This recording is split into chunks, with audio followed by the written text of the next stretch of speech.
আল্লাহ বললেন আল্লাকুম তাত্তাকুন, যারা সিয়াম রাখবে তাদের তাকওয়া বাড়বে, তারা পরেজগার হবে, তারা বেশি বেশি আল্লাহকে ভয় করবে, এটা আল্লাহর আদেশ। তো হাজার হাজার যুবক রামনগরের সিয়ামও পালন করে, আমার ফেসবুকে নোংরা বেশ্যালের প্রতিদানের মেয়েদের ভিডিও দেখে। ওই যে একটু আগে ওখানে গান বাজছিল মোড়ে, ওরা কি কেউ সিয়াম নেই? ওরা কি কেউ আল্লাহকে খুশি করার জন্য আজকে সিয়াম রাখেনি? বলেন কিসের তাকওয়া বাড়লো? তাকওয়া এদের বাড়েনি। এরা আল্লাহর সাথে ধোঁকাবাজি করেছে। মূলত যারা আল্লাহর সাথে ধোঁকাবাজি করে তারা নিজেরা নিজেদের ক্ষতিগ্রস্ত হলো, নিজেরা নিজেদের ক্ষতি করলো। আল্লাহর এতটুকু ক্ষতি হবে না। যুবক ভাই, আপনাকে বলি, সিয়াম পালন করলে অন্তর ঈমান বাড়ে, সিয়াম পালন করে তাকওয়া বাড়ে। তো কিভাবে যে বাড়লো বুঝতে পারলাম না।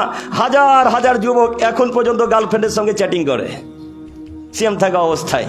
বলো যুবক, তুমি কিভাবে আল্লাহ তাআলাকে খুশি করলে? ও যুবক ভাই, একটু দেখো, তোমাদেরকে বলছি, মুখ নিজে দিকে দেখো না। তুমি সিয়ামও আছো, আবার গার্লফ্রেন্ডের সঙ্গে চ্যাটিংও করছো। তুমি সিয়ামও আছো, আবার মেসেঞ্জারে মেসেজও করছো। তুমি সিয়ামও আছো, আবার হোয়াটসঅ্যাপে মেসেজও করছো।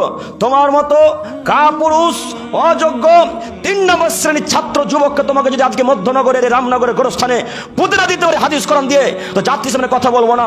বলো, তুমি কিভাবে সিয়াম থাকলে? তুমি সিয়াম পালন করোনি, তুমি আল্লাহর সাথে ধোঁকাবাজি করেছো। তুমি কিভাবে সিয়াম থাকা অবস্থায় গার্লফ্রেন্ডের সঙ্গে চ্যাটিং করতে পারো? সিয়াম থাকা অবস্থায় কিভাবে গার্লফ্রেন্ডের সঙ্গে কথা বলতে পারো? তুমি কাপুরুষ যুবক, তোমার বিদ্যা নেই। তুমি অশিক্ষিত যুবক, তোমার বিদ্যা মাটির তলে পুঁতে গেছে, তোমার বিদ্যার মূল্য নেই। মনে রাখা ভালো হবে, আল্লাহ নবী বললেন, লা ইয়াজনি জানি হিনা ইয়াজনি ওয়া হুয়া মুমিন। যখন কোনো মানুষ জেনা করে তখন তার অন্তরে ঈমান কাজ করে না। যখন কোনো মানুষ জেনা বিচার করে তখন তার অন্তরে ঈমান থাকে না। বলো যুবক, তুমি সিয়াম থাকা অবস্থায় দুপুরবেলা আর আসরের সময়, মাগরিবের পর, এশার পর, ফজরের পর দিন রাত তোমার গার্লফ্রেন্ডের সঙ্গে চ্যাটিং করছো, বলো যুবক, তখনও তোমার ঈমান আছে?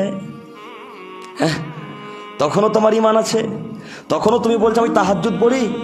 তখনও বলছো যে আমি পরেজগার মানুষ? অসম্ভব, কখনো নয়। আল্লাহ নবী বললেন, মান সামারা মাদানা ঈমানান ওয়া ইহতিসাবান গুফিরা লাহু মা তাকাদ্দামা মিন জামবিহি। পৃথিবীর মানুষ যারা ঈমানের সাথে সিয়াম পালন করবে, আল্লাহকে খুশি করার জন্য যারা সিয়াম পালন করবে, নেকির আশাতে যারা সিয়াম পালন করবে, তাদের গুনাহ খাতা আল্লাহ তাআলা মাফ করে দেবেন। পূর্বের সমস্ত ছোট ছোট গুনাহ আল্লাহ ক্ষমা করে দেবেন। বলো যুবক, গার্লফ্রেন্ডের সঙ্গে চ্যাটিং করা অবস্থায় ঈমান থাকেনি? যখন তুমি কথা বলেছো তখন তোমার অন্তরে ঈমান নেই। যখন তুমি জেনা করেছো তখন তোমার অন্তরে ঈমান নেই। যখন তুমি মেসেজ করছিলে তখন তোমার অন্তরে ঈমান ছিল না। আর ঈমান না থাকলে সিয়ামের নেকি পাওয়া যাবে না।